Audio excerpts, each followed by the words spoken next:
Available आहे की अशा प्रकारचा म्युझिकल शो जिथे होतो तिथे हमखास ड्रग्ज विकले जातात.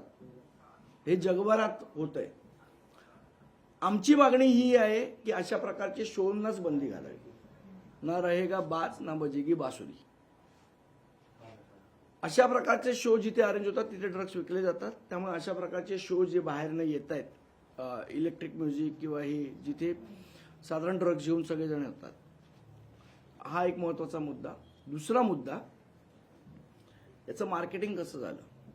हे जे 3-4 हजार लोक जमले, हे 3-4 हजार लोकांना कळवलं कसं गेलं की इथे असा शो आहे, हेही ठीक आहे, पण इथे ड्रग्ज मिळणार आहे हे त्यांना कसं माहीत पडलं, हे त्यांना कसं माहिती झालं, हे सांगणारे कोण होते, ही कुठली माध्यमं आहेत याच्या माध्यमातून या लोकांशी संपर्क केला जातो.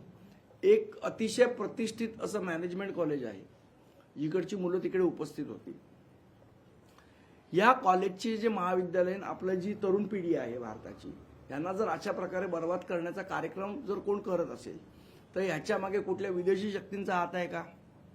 ते ड्रग्ज सप्लाय करतात का आपल्या इथल्या कोणाला हाताशी धरून? मला असं वाटतं हा प्रकार फक्त ड्रग्ज विक्री झाली एवढ्यापुरता मर्यादित नाही, तर ह्याच्यापेक्षा खूप सखोल असा करण्याचा आहे. लोकशाही मराठी ऐका, पहा, जागरूक रहा.